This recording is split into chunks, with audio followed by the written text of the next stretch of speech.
I'm making this video to talk about and substantially develop an argument that I'm going to credit Ben Shapiro with because he's the first person that I can remember hearing it from. Maybe he got it from someone else, I don't know. But in a discussion about transgenderism, he brought up kind of the challenge. Well, how old are you? And of course, the person gave the answer. He's like, well, why are you 22 or whatever? Why can't you be 64?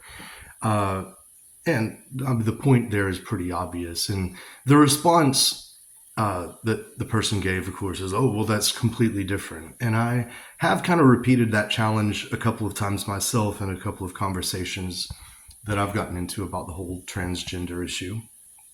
And that is typically the response I get. Oh, that's completely different. But the more I've thought about it, that is actually a much better argument than I realized when I first heard it. Probably a better argument than even Ben Shapiro made realize when he made it. I'm going to give some of the reasons for that, some of the similarities. First of all, just like people say, oh, well, there's gender dysphoria. Someone is deeply unhappy. I might be phrasing it imperfectly here, but basically, the person, feels, deeply unhappy with the gender that they were born as. And so, it's unclear how to really treat the gender dysphoria, I guess, other than transitioning. That's kind of the prescribed treatment for gender dysphoria at the moment, transitioning through both, cross-sex hormones and surgeries to help them pass as the other sex because they are, just deeply uncomfortable and unhappy with the sex that they are biologically. Uh, well, let's say I'm deeply unhappy with the age that I am, and I don't mind saying it, I'm 43. A lot of people, as we get older, we get into middle aged. We aren't happy about getting older. I mean, this doesn't require a whole lot of proof. I mean, there's a whole industry built around trying to help people look and feel younger. Obviously, across the board, as people get older, the older they get, the more they want to turn back the clock and look and feel younger again.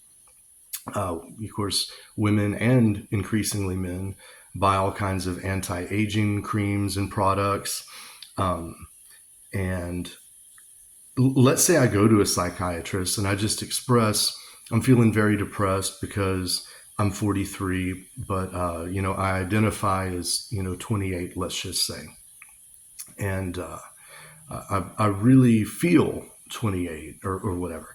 And of course, we have different tests out there that will assess your quote unquote mental age. I'm not even sure what that's supposed to mean, but that is a thing. Everyone listening, I'm sure, is familiar with that. You hear a lot of talk about, oh, well, someone's mental age is this. So let's say I take a test and it determines that my mental age is 28.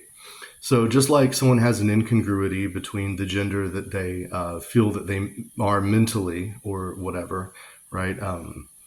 I feel like I'm 28 and I take a test even. So I have some empirical data to verify that mentally I actually am a 28-year-old trapped inside the body of a 43-year-old.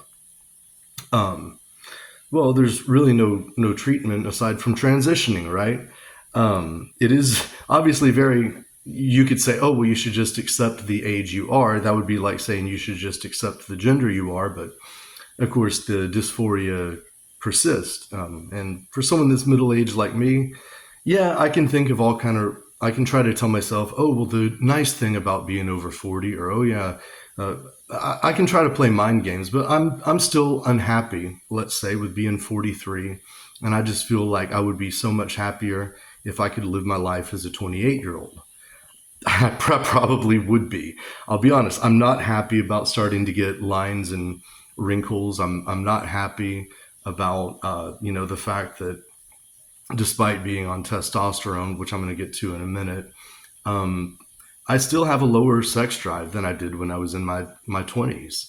And of course, I mean, no matter what you do, even if you're on cross age hormones, let's say, because I am on testosterone replacement therapy. Of course, women going through menopause and stuff, they'll get on hormones and stuff too. What is this really? It's basically using hormones to uh, kind of help you look and feel younger than your biological age.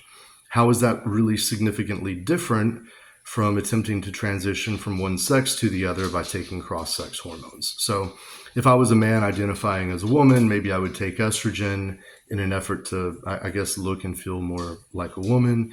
As it is, I'm a 43-year-old man. I don't like the way it feels to be 43. So, a few years ago, I got on testosterone replacement therapy and so on, right? I am losing my hair, as many men do as they get older. Some women do too. And I obviously have not invested in hair transplant surgery. But that is something that a lot of men who have the resources do. They're not happy with losing their hair and looking like someone in their 40s or 50s or whatever. Why are they getting hair transplants? To replace their hair? Yeah, but why? To restore their hairline so that they have a younger appearance. That's essentially what it is. Right. And you could say, oh, well, a younger man might lose their hair too. Yeah, but a lot of them too, if they can, they'll take Propecia medications to prevent losing more hair. In other words, to prevent looking older than their age, right? So it is about wanting to look younger and just better in general, right? But so there's a few things. So we could talk about age dysphoria and using transition as a cure. And of course, facelifts and all kinds of other things as well. All kinds of like skin creams and, Botox and all this kind of stuff. These are surgeries that are basically to help trans age people who are older that want to look and feel younger. And let's say they can pass. So a lot of people don't think I'm 43. Part of that is because I am in great shape. I still have abs and stuff. I mean, a lot of people think I'm at least in my 30s. Every now and then someone may say, perhaps just being kind, but sometimes people will still think I might be in my late 20s. This tends to happen more if they see me with my shirt off or something like that, because I definitely do still have the body of a 20-something-year-old, right? Just as some transgenders kind of do have a body that resembles the body of the other sex, right?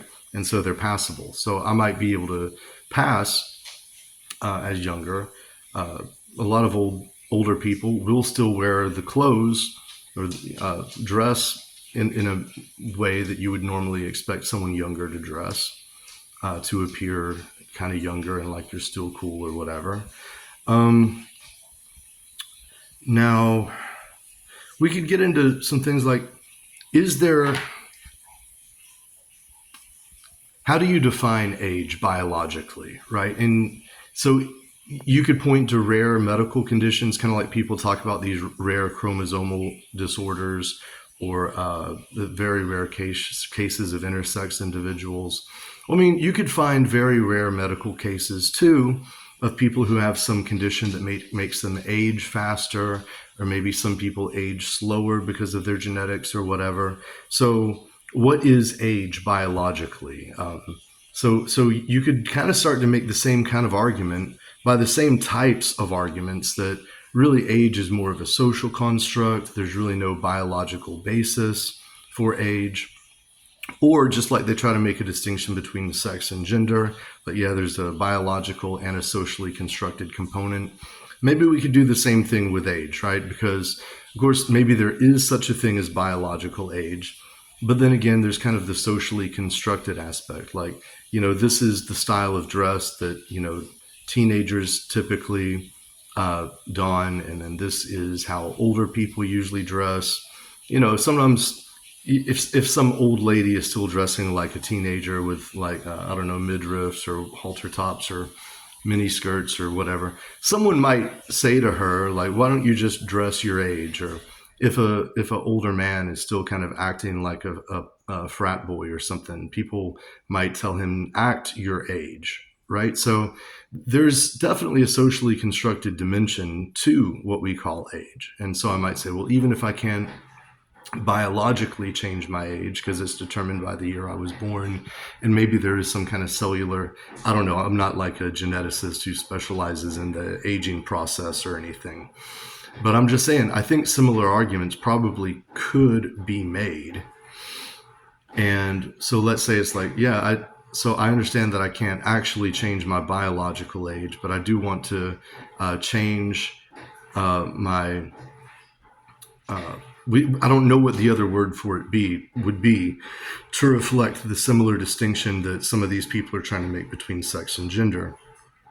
But let's just say age, age pronounced wrong, right? Age, and that refers to the socially constructed dimension of age. So I want to change that, and I'm trans age, let's just say. Are you following me so far? Like, you can actually develop this argument pretty far, and it is actually pretty parallel. So, I've talked about transitioning. Now, what about suicide rates, right? That might be an argument for transitioning, right? Someone is very depressed about the fact that they're getting older and they don't feel the same as they used to, and people are treating them differently because they're older. Older people do get discriminated against, right? So, it, I looked at this. I kind of tried to find a little bit of data before recording it. I suspect the data is probably out there that suicide rates do increase as people get older.